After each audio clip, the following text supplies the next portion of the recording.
Bonjour à tous, merci de votre fidélité. Très heureux de vous retrouver pour ce nouveau numéro de School TV Le Mag, une demi-heure concernant la scolarité de vos enfants. Aujourd'hui, on se met en mode école du monde et on prend la direction de la Grèce. On part à la découverte du système éducatif dans ce très beau pays. Mathilde Wessels vous dit tout dans un instant. Elle sort sa loupe, un pays qui subit la crise économique de plein fouet. Ça fait des années que ça dure. Quelles répercussions concernant le système éducatif? L'éducation est-elle toujours une priorité pour le pays? On verra ça avec nos deux invités. Et puis entre difficultés et réalité, comment la Grèce peut relancer son système éducatif, quelle réforme et surtout quel défi éducatif? On en parle avec Catherine Alakoussos. Bonjour Catherine, merci d'être avec nous, merci d'avoir accepté notre invitation.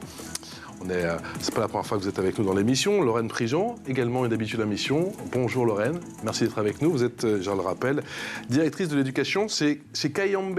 Mesdames, on se retrouve dans un instant, juste après la loupe avec Mathilde.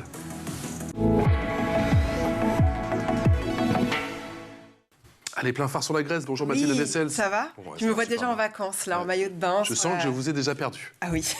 D'ailleurs, du coup, je vous vois. Je t'ai déjà perdu, là. C'est ça. Non, mais on va se remettre dans le travail, quand même.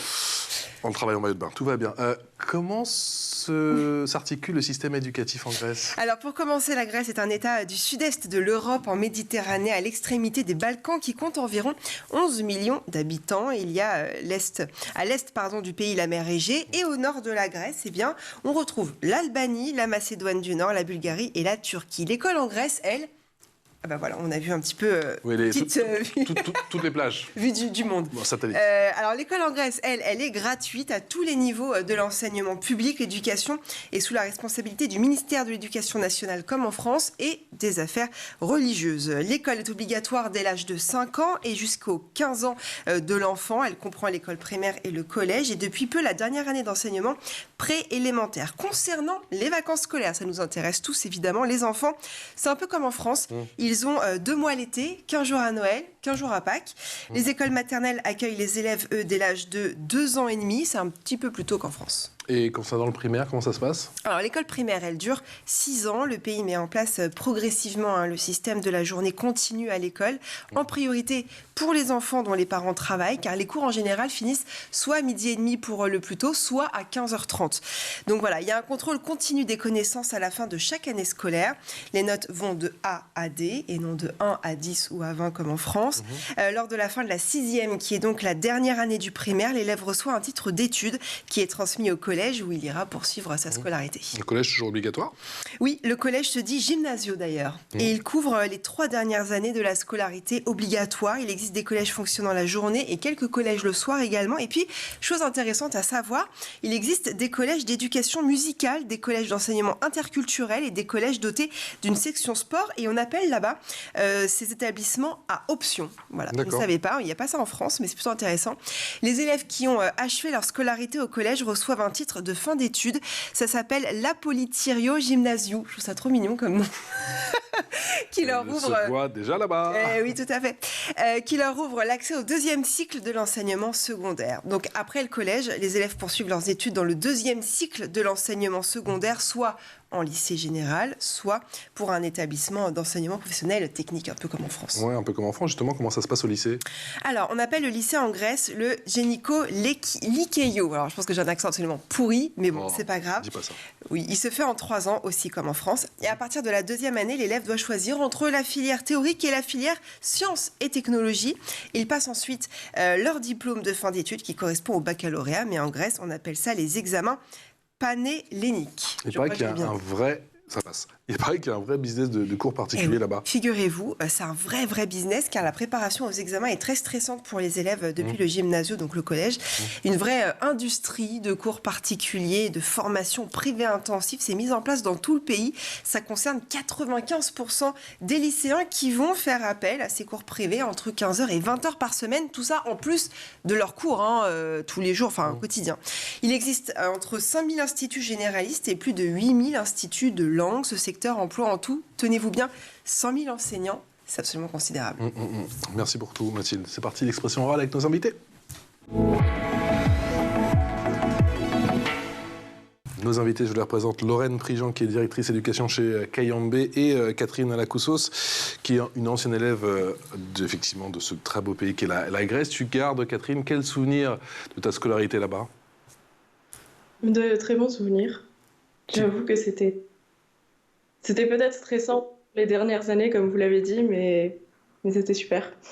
Et justement, quelle est la philosophie, tu as l'impression, de la scolarité en Grèce? Est-ce qu'il y a une pression qui se met en place tout doucement, un petit peu comme en France, ou c'est un petit peu différent, en tout cas dans les jeunes années?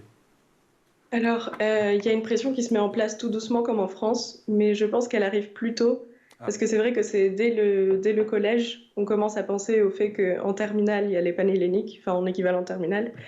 Et c'est vrai que c'est assez stressant et qu'on commence à faire plusieurs cours en dehors de l'école pour pouvoir pallier, être sûr d'être prêt, réviser et faire des exercices.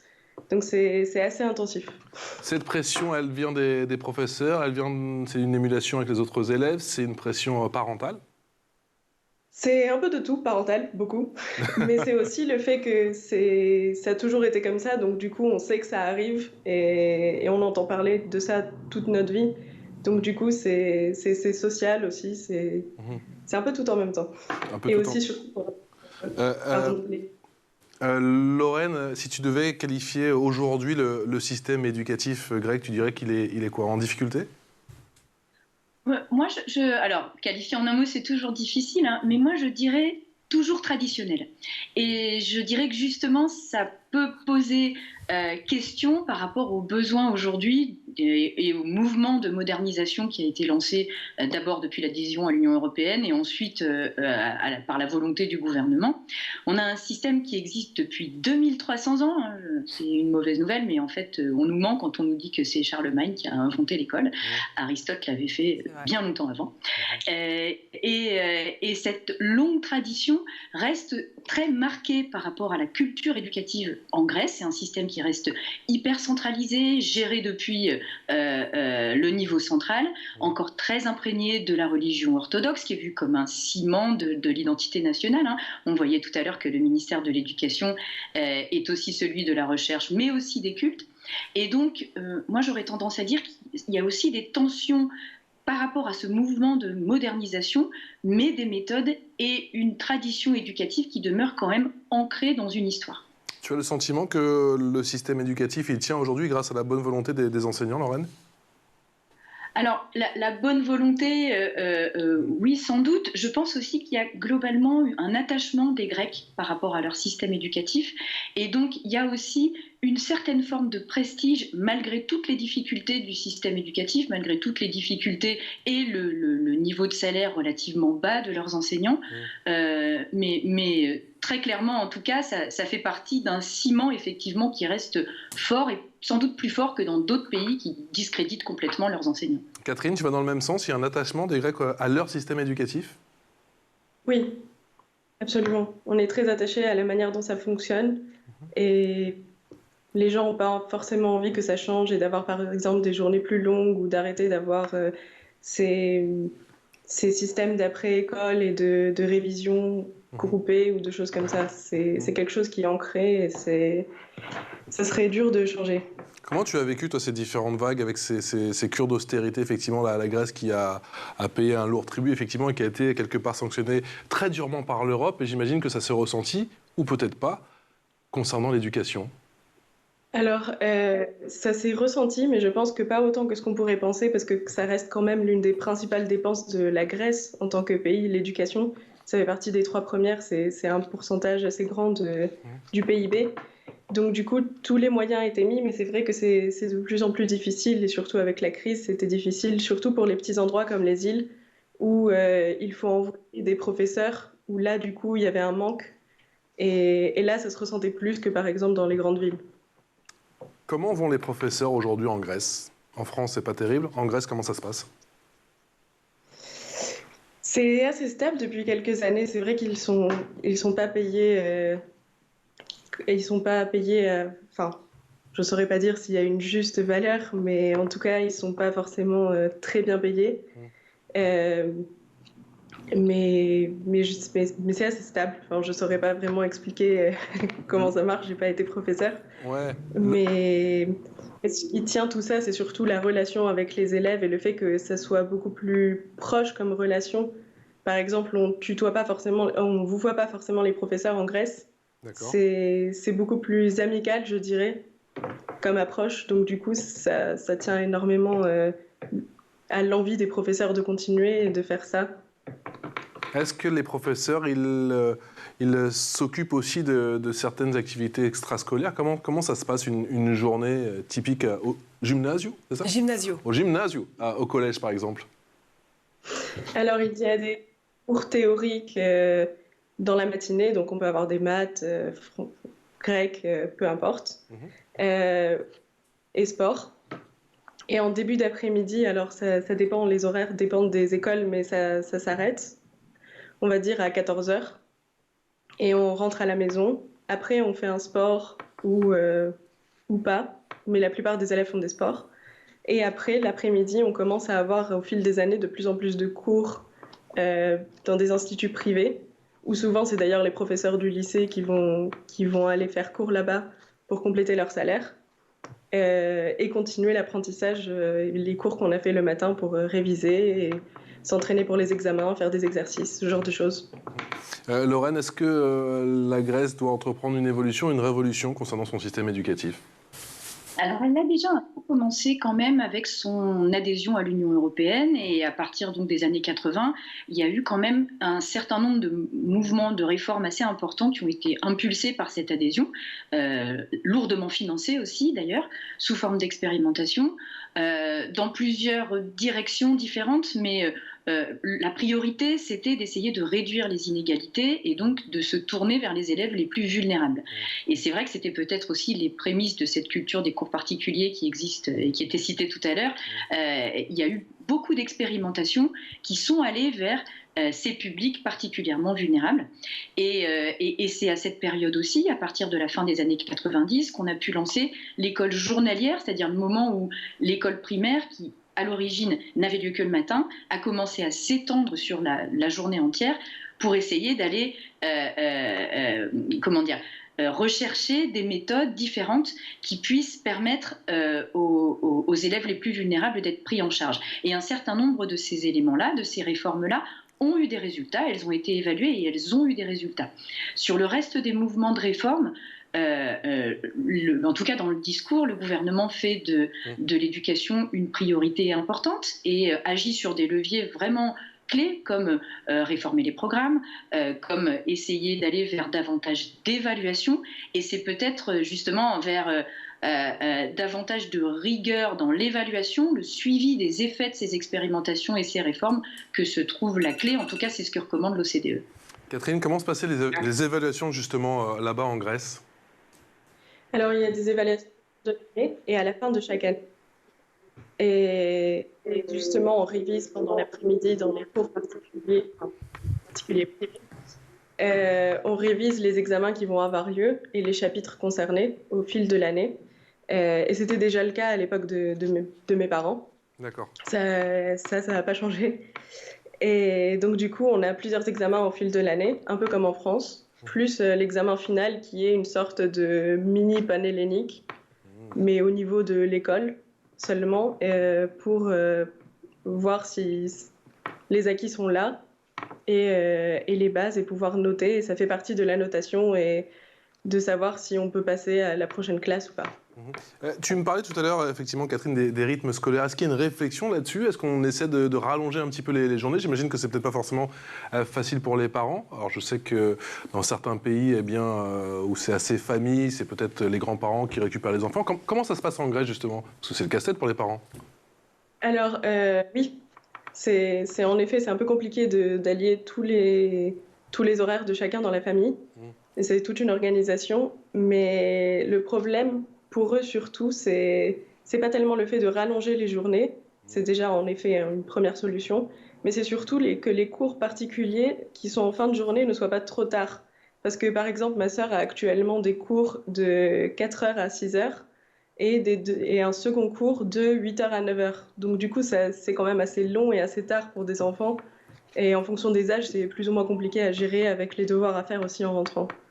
Je vois Mathilde me faire les gros yeux, elle me dit Corée. Je fais oui, ça c'est comme en Corée, ça me rappelle l'émission sur la Corée. C'était exactement ça, les élèves y rentraient le soir jusqu'à des fois 22h, ils avaient des cours, Ouais. et le lendemain, avant d'aller à l'école, pareil. Ouais. Donc c'est un peu le même système. Il y avait des cours, puis ils rentrent chez eux, ils ont encore des devoirs. Tu te dis, ils se couchent à minuit, ils se lèvent le lendemain à 6h. Le rythme scolaire, c'est un casse-tête, c'est un sujet. Lorraine Prigent, en Grèce.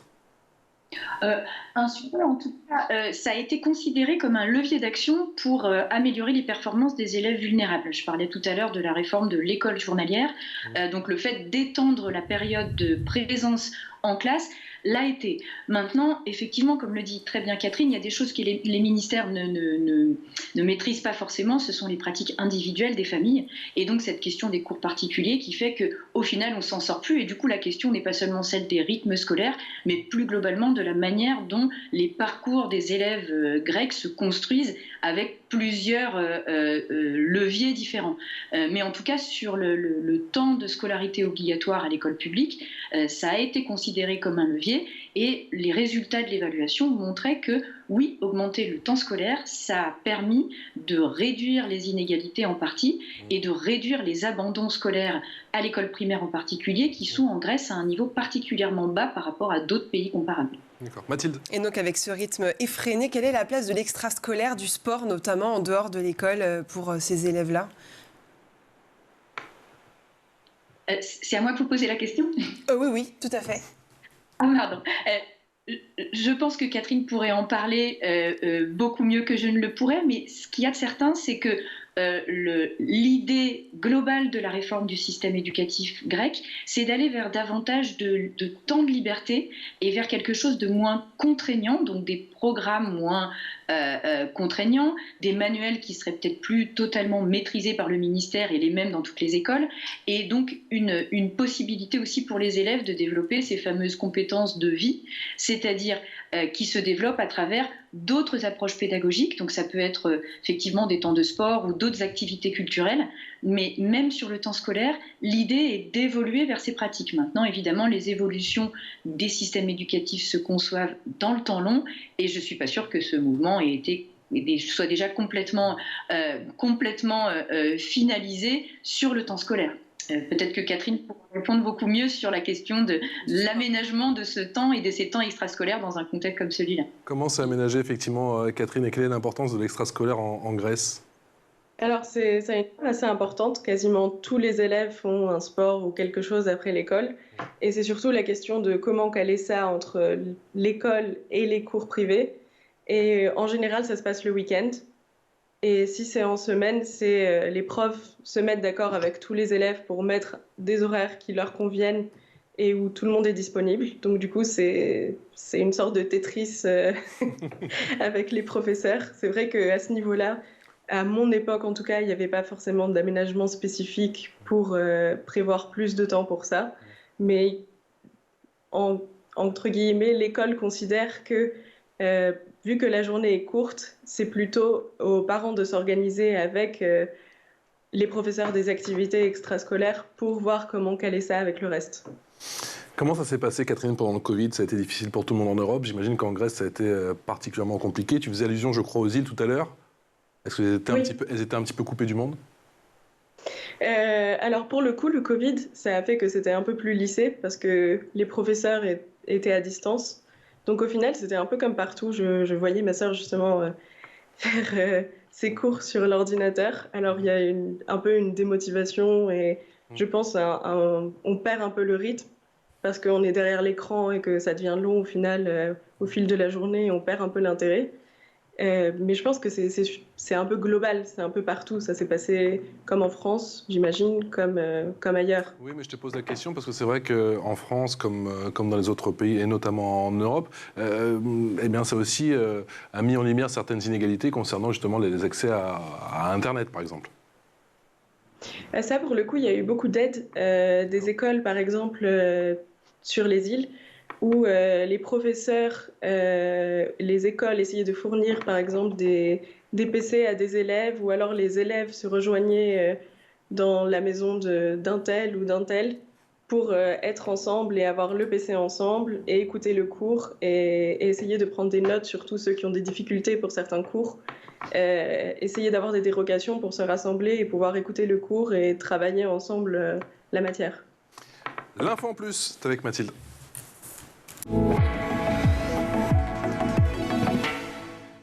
L'information en plus de Mathilde Wessels. L'info, tu vas nous parler de la Grèce qui attire de plus en plus d'étudiants étrangers. Oui, la Grèce, c'est magnifique, on le sait, on le dit. Et en plus, les universités sont réputées. Alors, pourquoi se gêner malgré la crise des subprimes, le pays a quand même réussi à remonter la pente, notamment en matière d'éducation.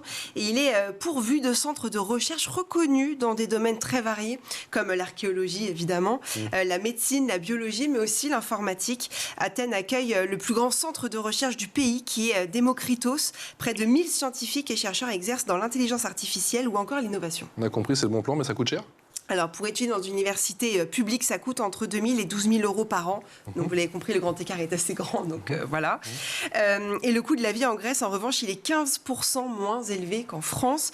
Les parcours universitaires proposés par les instituts d'enseignement grec disposent aujourd'hui d'un vrai rayonnement international. Ce qui attire de plus en plus d'étudiants étrangers, figurez-vous. Un bon enseignement, une belle réputation. Catherine, tu as fait une partie de tes études supérieures en Grèce ou tu as tout fait en France ?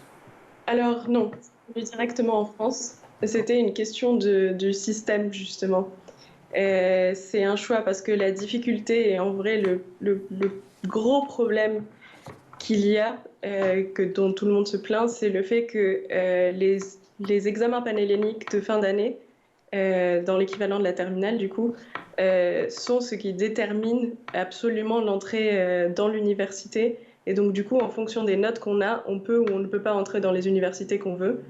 Et c'est un gros problème parce qu'il n'y a pas de choix. Et c'est la difficulté d'entrer. Une fois qu'on est dedans, par contre, c'est quasiment sûr qu'on va ressortir avec le diplôme qu'on veut.